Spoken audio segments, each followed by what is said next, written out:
crap. Well, hey there, friends. I'd like to welcome you today to What's in Tegan's Storage Locker. It's the show that dares to ask the question, just what is in my storage locker? The answer today, as every day, is comic books.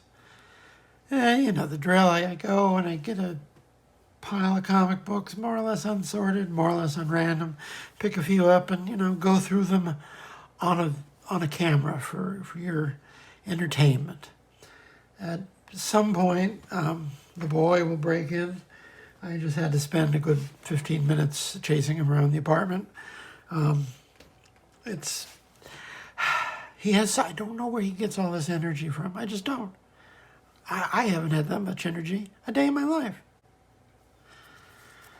All right, so let's get started here with Classic X-Men 45. This is from early 1990. It's cover dated March 1990, so it may even have been out in December.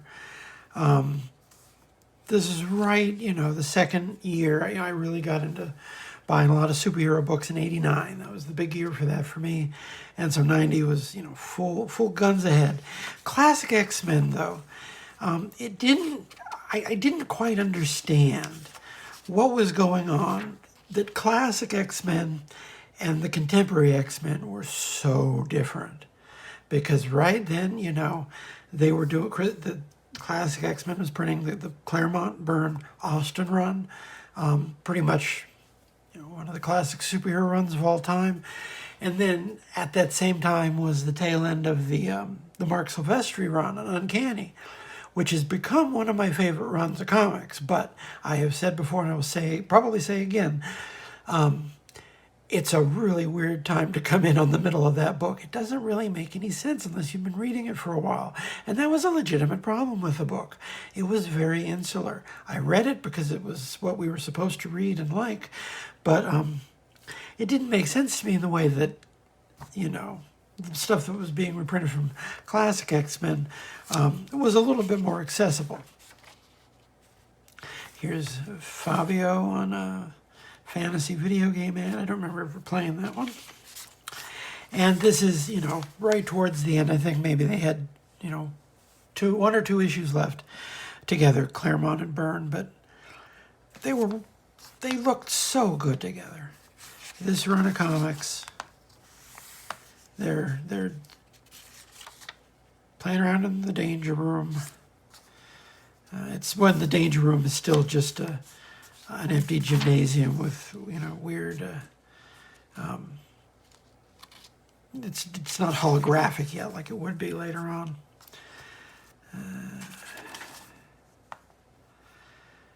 Get all fired up for the adventure of a lifetime.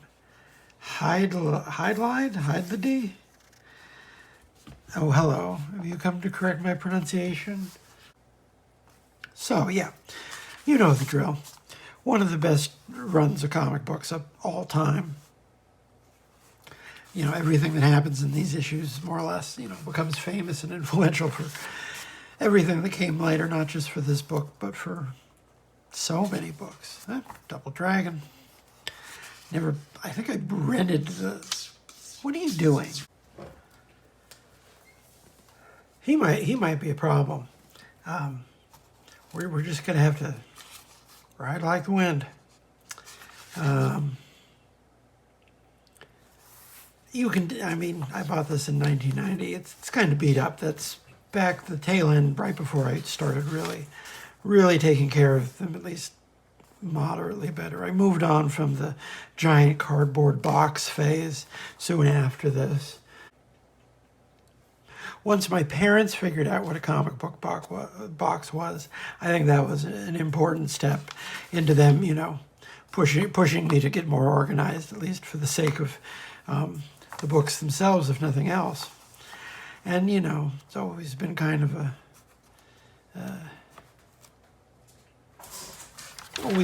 a weakness of mine.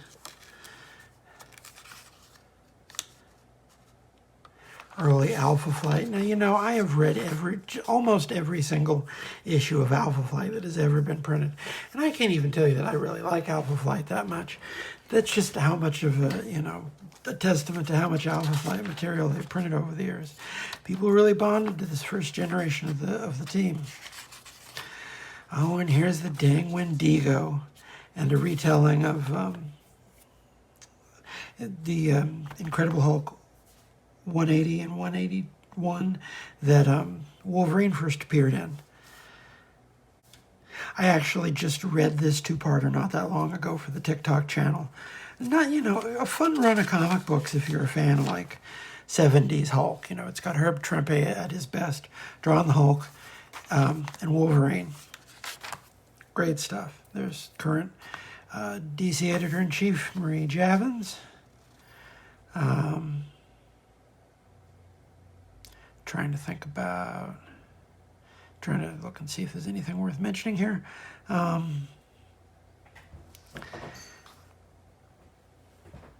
What are you doing? What are you doing down there? Oh, this is interesting. This Bullpen Bulletin has a couple different entries about books that the Marvel creatives are writing outside of the Marvel. Peter David has a prose novel, Howling Mad. I remember they actually promoted that a fair amount in the Hulk Letters page, if I'm remembering correctly. Sid Jacobson, the Star Comics editor, just apparently had a second novel published by St. Martin's.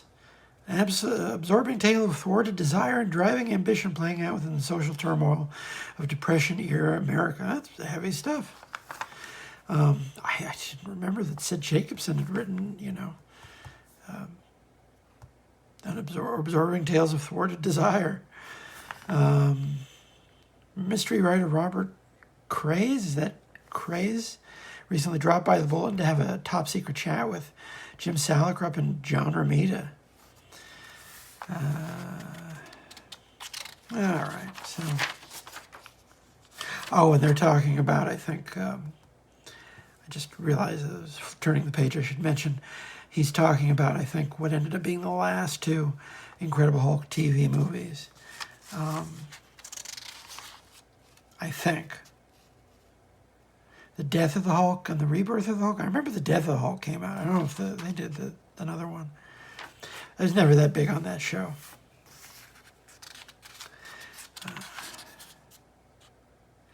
And looks like, yep. Too bad you can't teleport.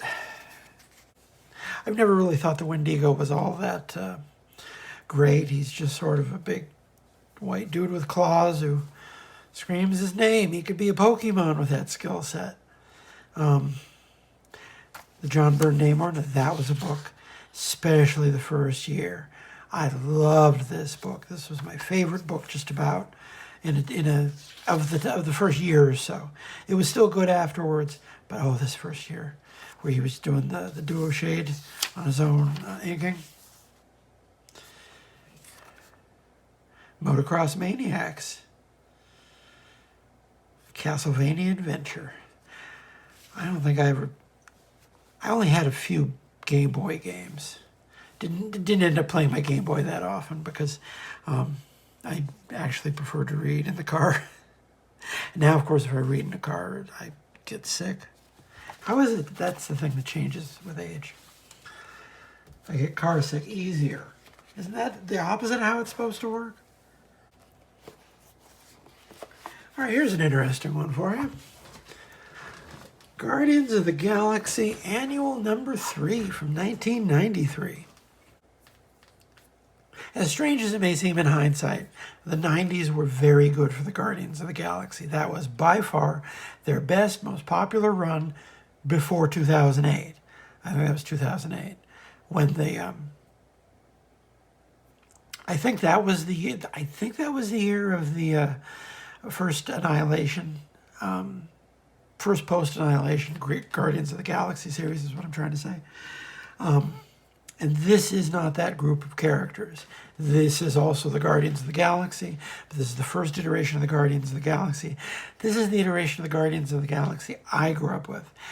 And, you know, I've talked about it before here and there.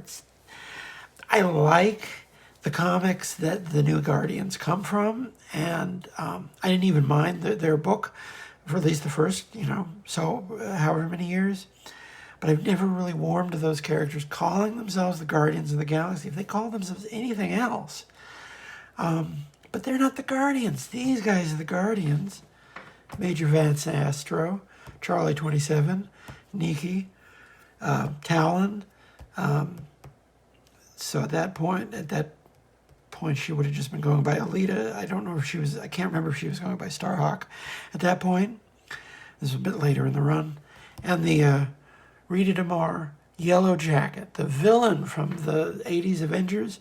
In the 90s, she was a member of the Guardians of the Galaxy. And then they killed her in The Crossing. And so I think it was The Crossing.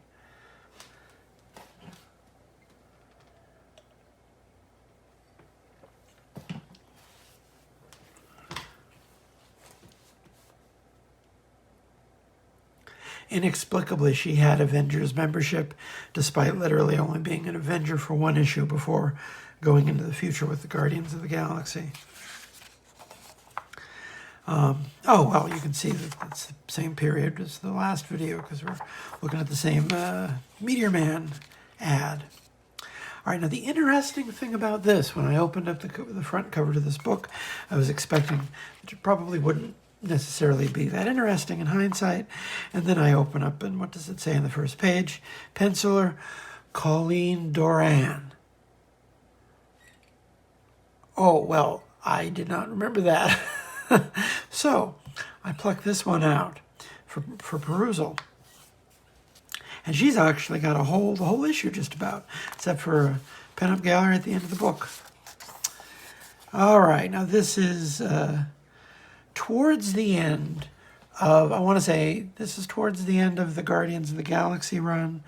Where in the series was this? I wonder if it says anywhere. I don't even know if I was still buying it by this point, because it lasted all the way to issue 60, and it's not going to tell me otherwise. It lasted all the way to issue 60, and it had like 3 annuals. I think I stopped buying it for like the last year, but that's just because it was kind of starting to get goofy. But it was a surprise, it was a really strong, sturdy blueprint that Jim Valentino left them with, and he would have stayed on the book. I wish he'd stayed on the book, because I really like, that's my favorite run just about of any of the image creators is Jim Valentino's, any of the image creators at Marvel is Jim Valentino's Guardians of the Galaxy. I love that comic. That was my favorite comic every month when he was drawing it. And, it lasted longer without him than with him, just using, what he built. He put a pretty sturdy ship together. It's the only time those characters ever worked, before or since, in terms of, actually having, any kind of staying power on the stands. And when they came back later, after the Annihilation, it was a completely different group. Yeah, okay, the printing is a little bit munged up there. Colors off register here. Yeah, this is it. I think if this is referencing something that happened at the end of 39, that's not that far from where I dropped off. But they, at this point, had this really, a lot of world building in terms of like what the Marvel Universe looked like 1,000 years in the future. They had like, they had to have like they had, everyone on Earth had been addicted to TV. So they had to have a detoxification program and teach them how to read, even though all the libraries had been destroyed by the Punisher gangs. Yeah, see, there was a lot going on here, and the Vision was still alive, and he was just a completely computer creature. Game Gear. Did not have a Game Gear. And I remember this. I remember this. It's about the Book of the Kells in 1,000 years. The Book of the Kells was lost when the Martians conquered the world. And so they're going to go find it. And that's kind of cool because the Book of the Kells is a real thing. But in the Marvel Universe, it has, it's also a magic artifact of some note. Sensations, I don't remember that. Oh, man. I got too much of a sweet tooth. I'm looking at the 30-year-old candy ad thinking, I wonder if that's any good. Oh, man. Oh, it's gorgeous, though. Just look at this. Other than the fact that the book has a crease in it, which is not the type of thing that I would have been able to figure out just picking it up off the stands. But look at that. That is gorgeous. That is gorgeous. Are we in your way?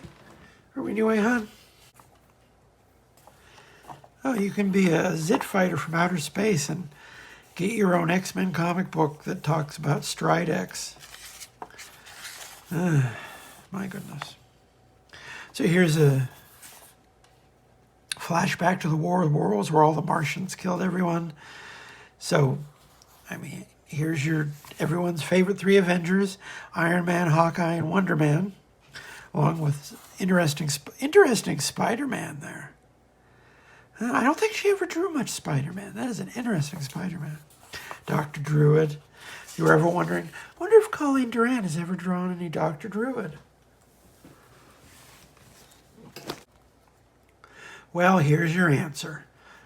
Dr. Druid by Colleen Doran.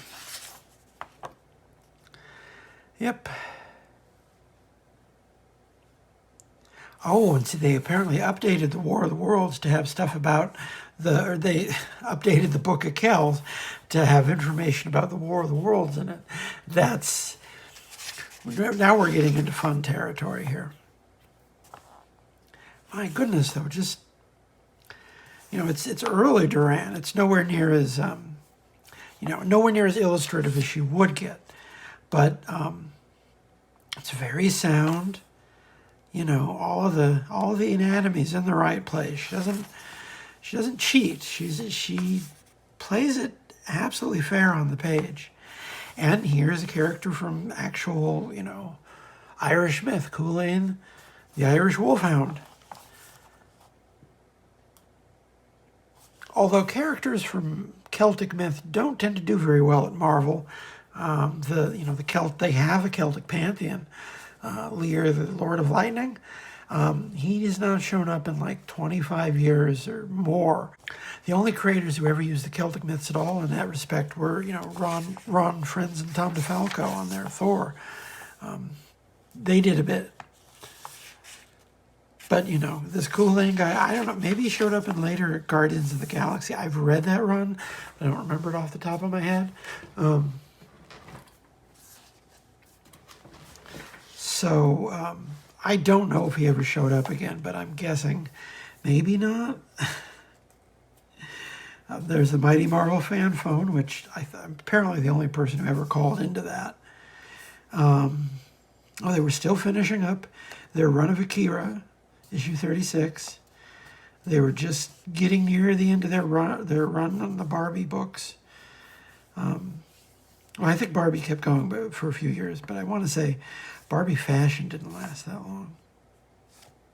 Black Axe, definitely a very good series that was just, no one was going to buy it in 1993. Oh, the last issue of the NAM, they didn't make it to the end of they wanted to, they wanted to make it through the length of the whole war, and they didn't. They only made it to issue 84. I forget what the initial planned run was. I'm putting it on the screen right now. Man, still, early Barkerverse stuff, annuals for every character. They're pushing out a bunch of new epic books. That's too many comic books. Too many comic books.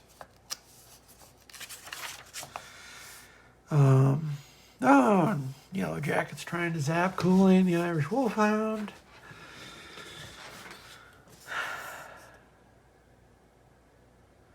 have I here? A druidess?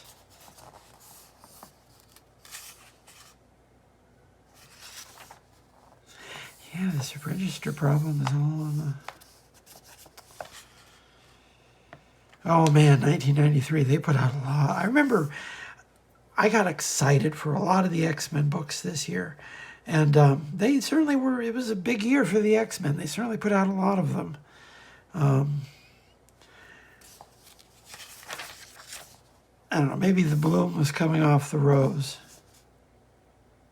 I know a lot of people did not like Fatal Attractions. I thought it was pretty decent. I know some people hated it. Oh, they're dealing with standing stones and everyone gets...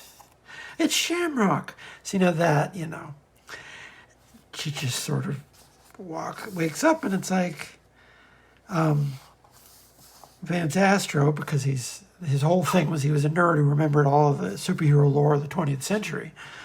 And it's actually kind of his fault because he wrote a book that had all the details of like the Punisher and stuff in it. And people really... you know, they had a long storyline about what would happen in the future if a bunch of people just started wearing Punisher insignias and, you know, acting like the Punisher. So he wrote down all of that knowledge of the superheroes, and there was recognized like historical volumes and stuff. And so he has an excuse to know who Shamrock is. You don't know who Shamrock is, I'm pretty certain. And if you do know, you know I'm not talking to you. I'm talking to everyone under 50. Who didn't buy, you know, the Contest of Champions off the shelf, because Shamrock has not had much to do in her career. She premiered in or around the Contest of Champions. I think she premiered in the Contest of Champions. No one really did anything with her. Well, they're doing something with her now. And here's Hollywood. He's that's what the future Wonder Man calls himself. Because his whole thing was that he was a Hollywood actor, so in the future he just calls, because he can't die, so he's still around, he just calls himself Hollywood because he used to be an actor. Yep. First appeared during, see, he's telling us, Molly Fitzgerald, Ireland's reluctant superhero, first appeared during the Contest of Champions. He's right. Contest of Champions #1.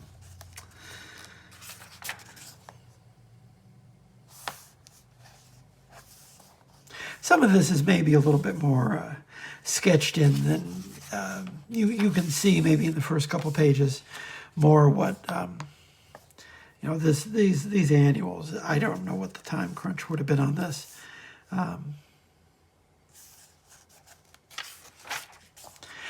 But that's, you know, if you hire someone to draw a giant-sized comic book in a short amount of time, there's a good chance that the early pages will look slightly better than the later pages.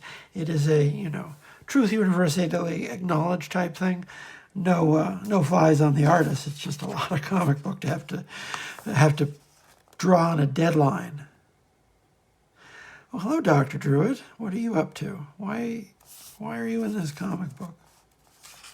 They really tried to use Dr. Druid a lot in the early 90s. They were trying to push him, and didn't work because he did not survive the decade.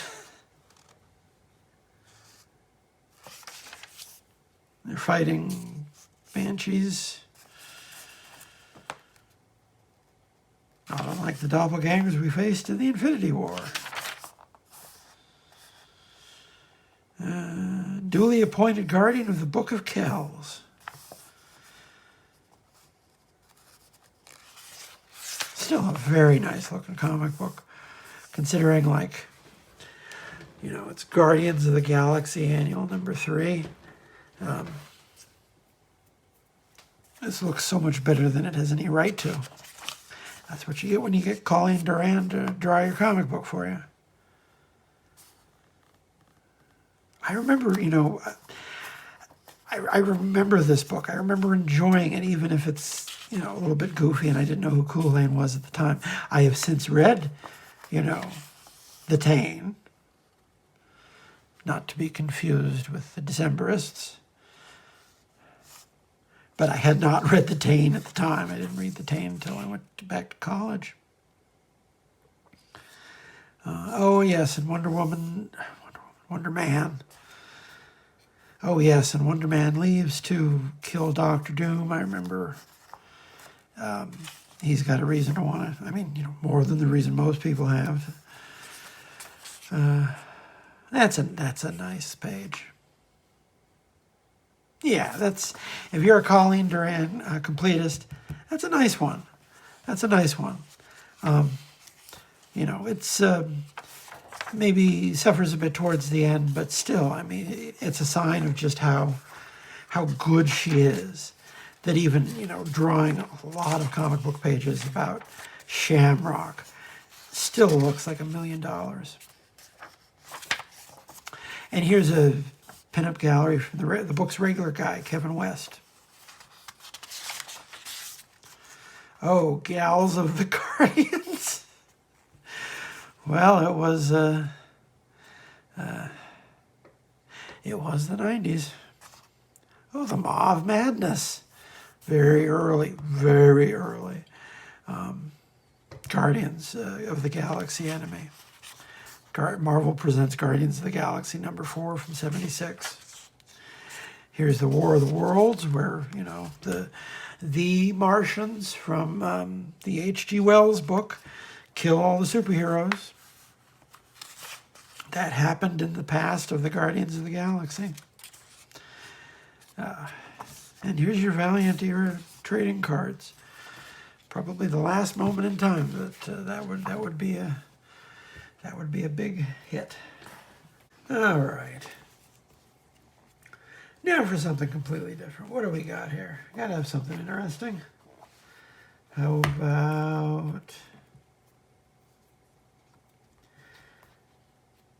about some Spawn? Yes, I put this up here to excoriate myself for having bought Spawn so late. Why was I buying Spawn so late? I couldn't tell you because I can't remember anything that happens in the book. Certainly past issue 50. I thought for sure I stopped buying it a little after that, but no. I bought Spawn well into the 80s. And I think this is when I was starting to lose my patience with the book because, well, not much was happening of anything. That's just, sort of the way of it. Spawn exists in a holding pattern. Sometimes I pick up Spawn and I flip through it in the store, and it still kind of seems like it's in the same holding pattern 30 years later. I think the reason why I would have bought it as late as I did is just that my mom always liked picking up and flipping through Spawn. I don't think that she really cared all that much about following the ins and outs of the Spawn saga, but she really liked fantasy art, and I think she thought that Todd McFarlane was a very good fantasy artist. I don't even think she ever really liked that much of the early superhero stuff of his that I showed him, but she loved his Spawn work. It's about everything he did for the character. And, I kept buying it all through the Capullo years, much of the Capullo years. Maybe that was why I kept buying it, because I really liked Greg Capullo's work on Quasar. I think I mentioned that before. And that, to this day, I will always read anything Greg Capullo does, because I think the world of his talent. Because even here, what is happening with Spawn? Well, there's some shooting in a church. That's nice and wholesome Spawn territory. Oh, and it's the ghost of child murder. Everyone knows Billy Kincaid. Everyone's favorite. So apparently Billy Kincaid's risen from hell to bedevil Spawn. There he is, just sort of hanging out in an alleyway.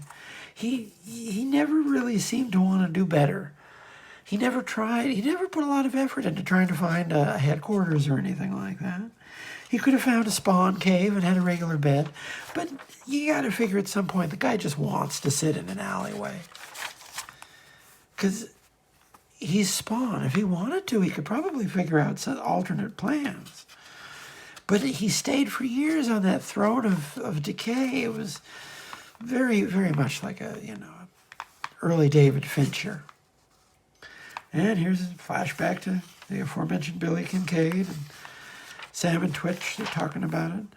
Yeah, that's issue 5 of Spawn. You know, if you're going to talk about like single best issues of Spawn, it's just a weird comic, but in terms of what Todd McFarlane wanted to do out of the gate, you know, it's an effectively, you know, twisted piece of work.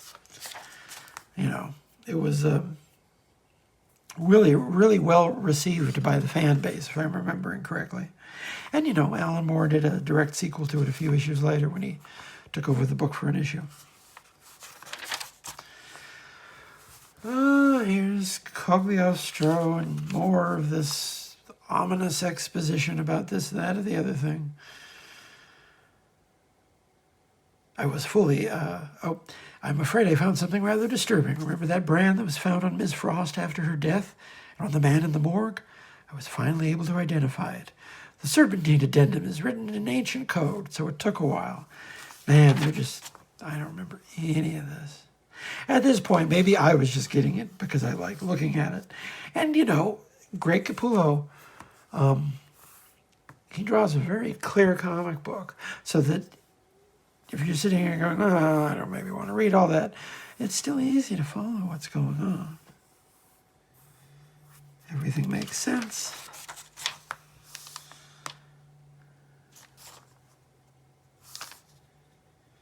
Oh, that's dark. That's what they want. That is like the ideal reaction for someone flipping through an issue of Spawn. You know, Todd McFarlane is like pumping his fist, like, it's dark. Yes, exactly. That's what we're going for. And it is. It's dark. Oh, but man, it does look cool. You have to admit that. It does look cool. That's his thing. He looked cool even when he was doing nothing, and he wasn't really doing a lot that often.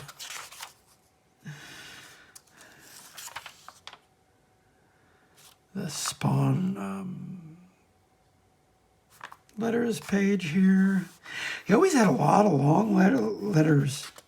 People, there's always good back and forth with the fans, which I can't, you know, in hindsight I look back on and I do really appreciate that.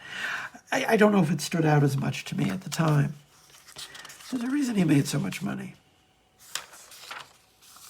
I mean, besides, you know, getting in on that Kiss action. You know, Psycho Circus, this was a big initiative. They put out a lot of Kiss material. Toys. You know, I think that's a Bill Sienkiewicz piece. Ooh, part 2 of the Gene Simmons Todd McFarlane interview. That actually might be kind of interesting to read. I'm not a big Kiss person, but wow, that sounds like it might be kind of fun. They were just starting to branch out into doing like Sin City toys. I mean, that's a nice looking toy. Objectively speaking, not a Sin City person, but you know, their toys look good. Now this is a series I didn't buy at the time.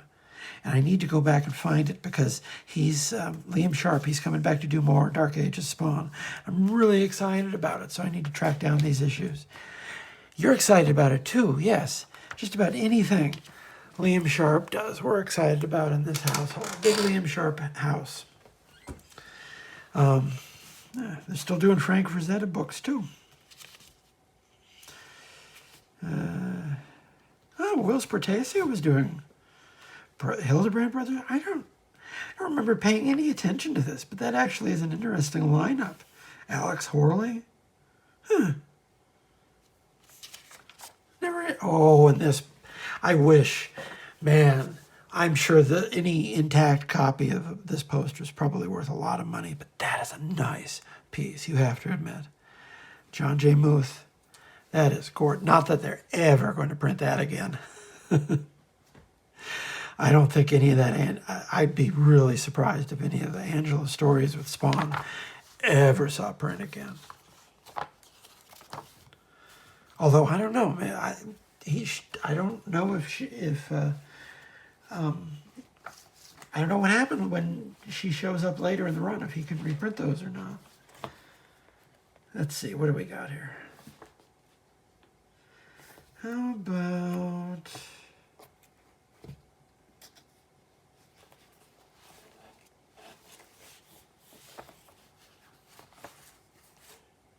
Oh, Robin 26. It's got some Mike Wieringo in it. I actually just looked at a book of Wieringo's on the channel the other day, from his Spider-Man run with Todd DeZago.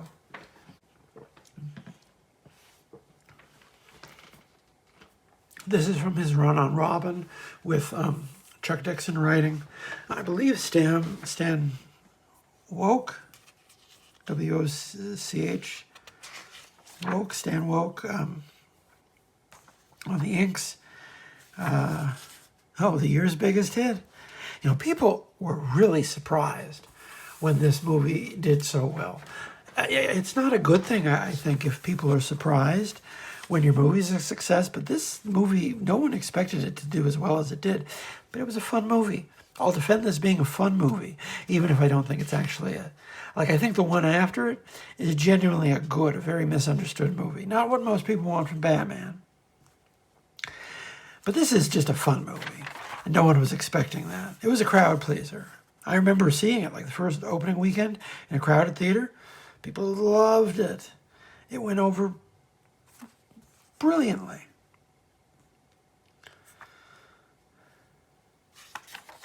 Man, loved his work so much. About just about everything I ever saw of his.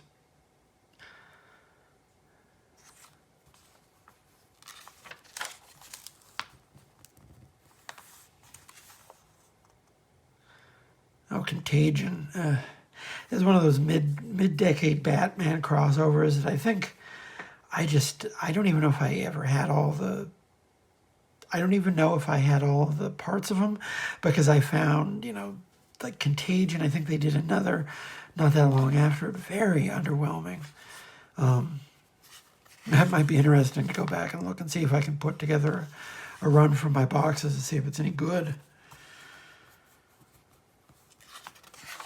But, I liked the books that the crossovers were interrupting. I didn't think the crossovers were worth interrupting the regular flow of the books. And I know a lot of other readers agreed, because they did a full year, I think, that was just self-contained 1- and 2-part stories.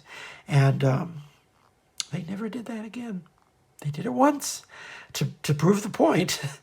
And then they went into doing like endless years of crossovers after that.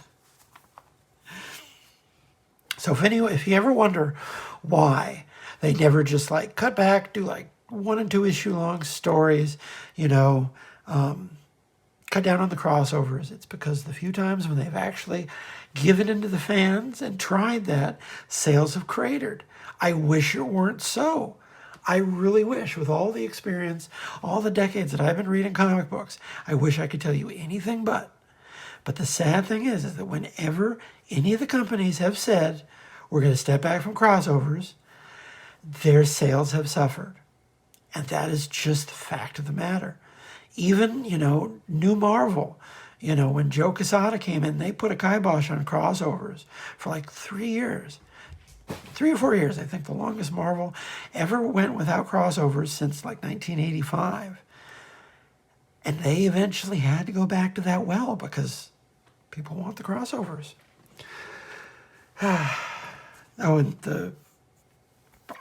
was buying Superboy up through, I think, every bit of it Tom Grummett drew, at least, because he had a real good feel for that character, and I liked that book.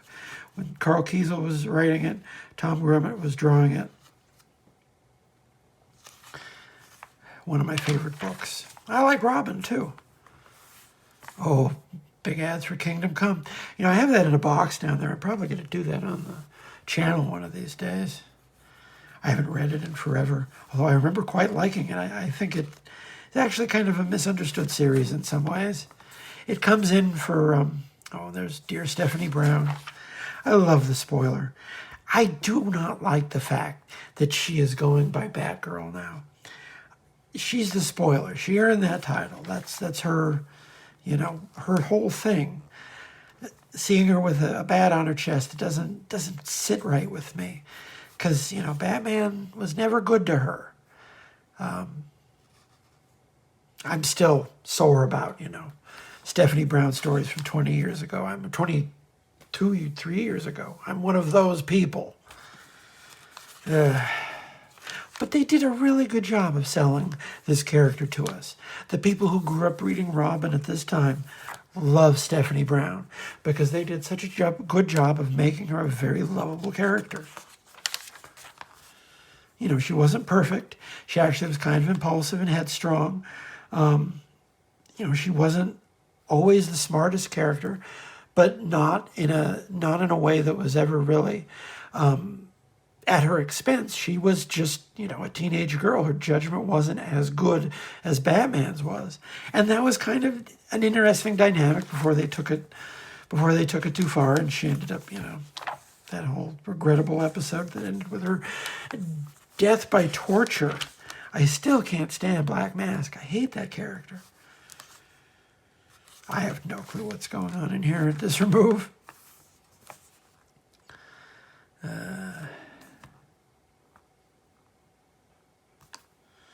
I think I was buying the Adventures line pretty consistently by this time.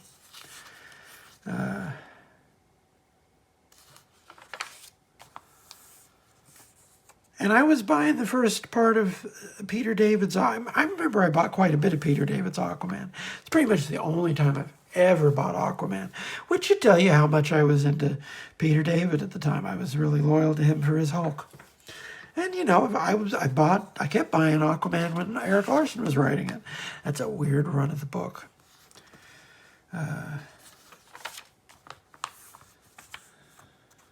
Eric Larson has written a surprising amount of comics. And I mean written as in not drawn.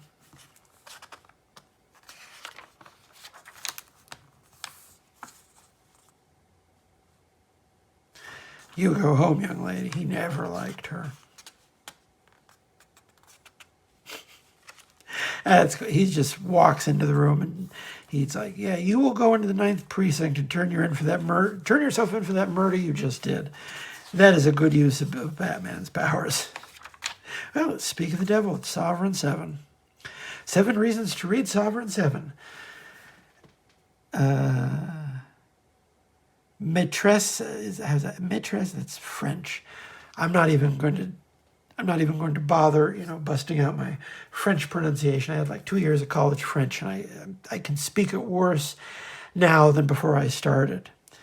An innocent errand that leads the team into a mythical netherworld, a confrontation with Nike, who is Cascade's possessed soul, Network's defense of her fallen comrade, the attack of the female Furies, some back-breaking moves from Finale, Darkseid sipping cappuccino, and that's just in the first 3 issues.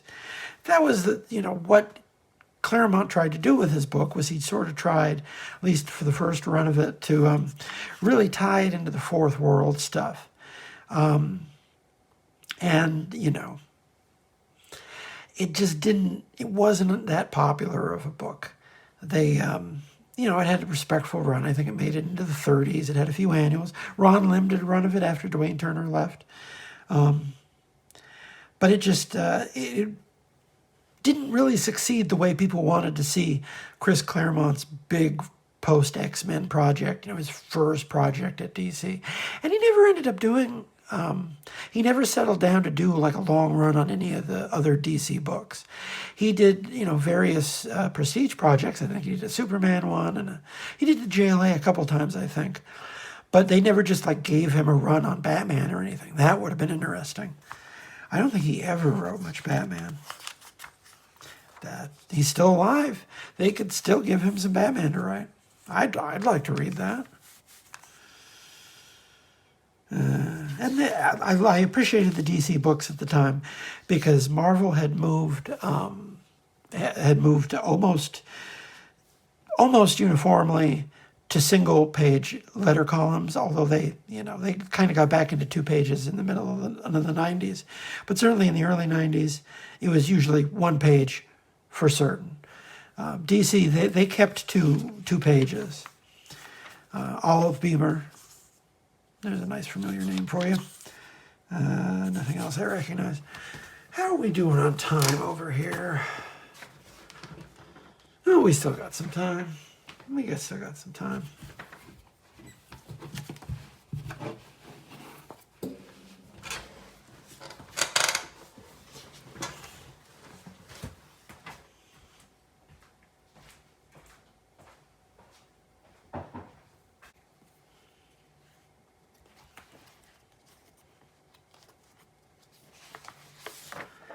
All right, how about an issue of Power Pack? I don't know how I ended up with this issue of Power Pack. I don't have a full run of the... I've read them, but I don't have a full run of the Power Pack by any means. I don't know why I have this one in particular, but I have it. Every issue of this book. I need to track down a full run of this book, because every issue of it, especially when, Louise Simonson, I think she did the whole run, but I know that June Brigman did not do the whole run. And her art, she's someone who I've really been enjoying lately, going back and looking at her old stuff. She never drew a bad-looking comic book. Extraordinarily talented woman. And she was perfect for a book like Power Pack, because this was not, this was not an easy book to draw. And if you wonder how I can say that, just think to yourself, how many of your favorite comic book artists are really good at drawing children? Good at drawing children enough to have them as leads in an ongoing, dramatic comic book with, lots of action in it. That's, not something that every artist is going to be able to do for young children. Franklin Richards, he's like 5 years old at the time of this story. Katie, she's like just a little bit older. The only one of these characters who really shows up particularly often is Lightspeed. Although they're doing another Power Pack series with the original creators. I think that's coming out in the next few months here. I'm looking forward to that. Because, June Brigman, she still works, not in comic books. But she's, stayed busy as a commercial artist. And she hasn't lost a step. She's still very good at what she does.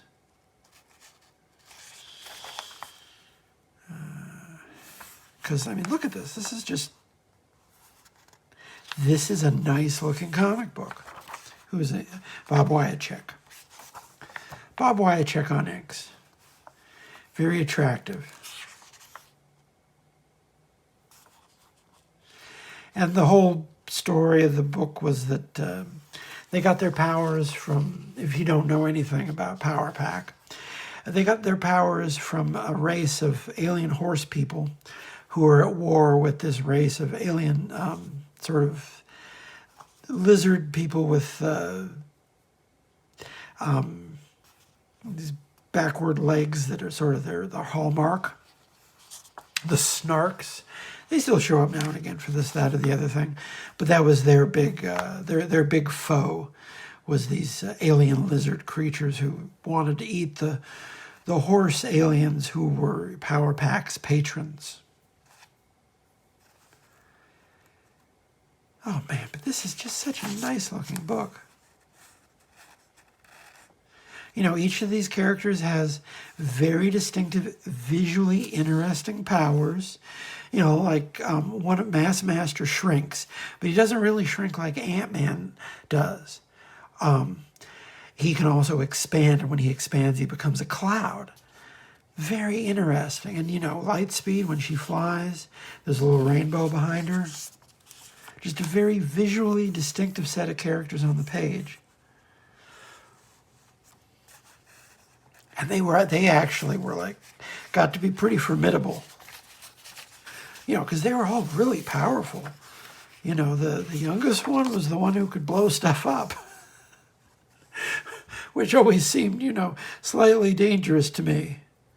But that's, Julie right there, and she could fire these bombs out of her chest. You humans are more dangerous than I could have imagined. You've destroyed my ship, and honor demands that you pay the price.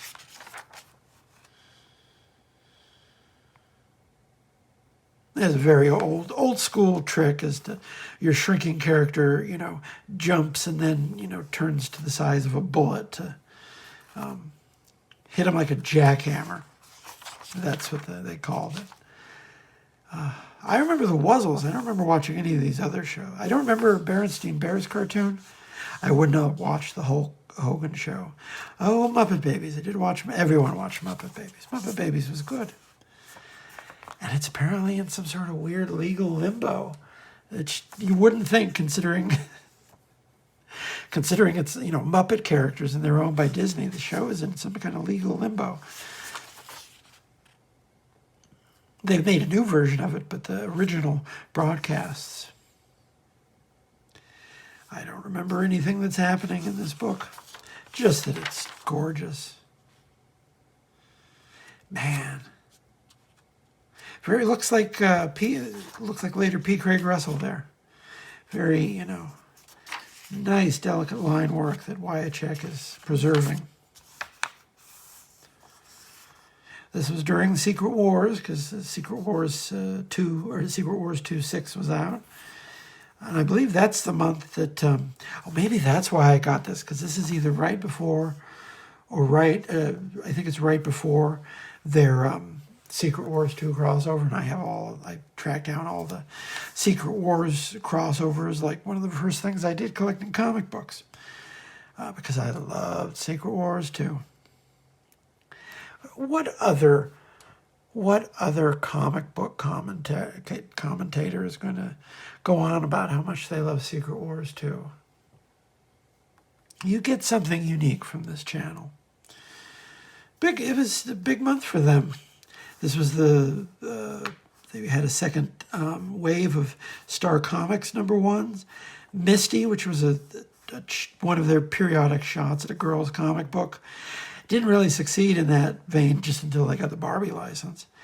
And they really need to do like an omnibus of those Barbie stories. I think now's the time they can move a lot of copies of that. Thundercats #1. That was a hot book at the time. People liked Thundercats. It's a big month for Marvel. Red Sonja movie adaptation. Man, there's one people don't remember. Longshot, the first Longshot series is still being put out. Rom's almost at the end of its run. Ron only lasted to 75, and that's issue 73. And here's Jim Shooter doing a Bullpen Bulletin editorial about Danny Crespi, who apparently died. And this is where he gets his costume and his code name, although I don't think that if Franklin Richards were to be a superhero today, it'd still go by Tattletale. It's a good superhero name if you're 5. Yeah, from the pages of Secret Wars 2, The Beyonder.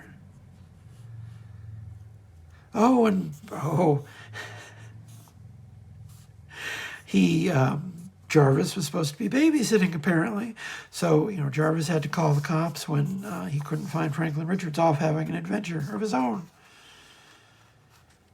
See, those are the stakes in Power Pack Adventures. Yeah, it was next month. It was actually a 2-part crossover where Power Pack teams up with Thor to fight Curse. And Curse was Thor's big bad guy at the time. He was someone who really hated Thor and was given a great deal of infinite power by the Beyonder to basically just try to kill Thor. The Micronauts, towards the very end of the Micronauts Marvel run, this was the Micronauts, the New Voyages. Again, towards the end of the Power Man and Iron Fist too, issue 121. They didn't last till 125, although it was bi-monthly, so they still had the better part of a year to go. And Morpho Droids, warrior robots you bring to life. Oh man, if I had a nickel for all the wannabe Transformers copies at the time. Oh well. I think, do we have more time? I think we're about done. Well, we're over a little bit short of an hour. It ain't the end of the world. All right. Well, I had fun. Did you have fun? Stick around on the channel. Watch some other videos of mine. Tell all your friends. Fave and like and, go spread the word on social media and all that good jazz. I do daily comic book reviews, post on TikTok and Instagram. So, depending on, whichever is your poison. I have a weekly newsletter that you can sign up for. There should be a card on the screen now or soon. It goes out just about every week, and it's got a whole bunch of work in it. Writing about comics, writing about music, writing about anime, just a whole bunch of writing on it. I'm even serializing my fiction, although, don't want to dissuade you from signing up. What else? I do a podcast with Claire Napier. There should be a card for that going on the screen at some point. Udder Madness. It's about Top Cow, Mark Silvestri, all that good stuff. We're on Spotify. We're on Patreon. And we're also on here. The older episodes are slowly but surely being put up on YouTube with complete visual annotations, so you can see all the art that we're talking about. Anything else? Check out my new work on the Comics Journal, usually every week. I got a Patreon. That's where you can, subscribe directly. I don't know yet whether I suppose at some point I could start putting new episodes behind the paywall on the Patreon. I wonder if I'd get any subscribers if I did that. Sound off in the comments if that's something you'd like. I hope you all have a wonderful day. Thank you for spending an hour with me talking about comic books, and I'll catch you later.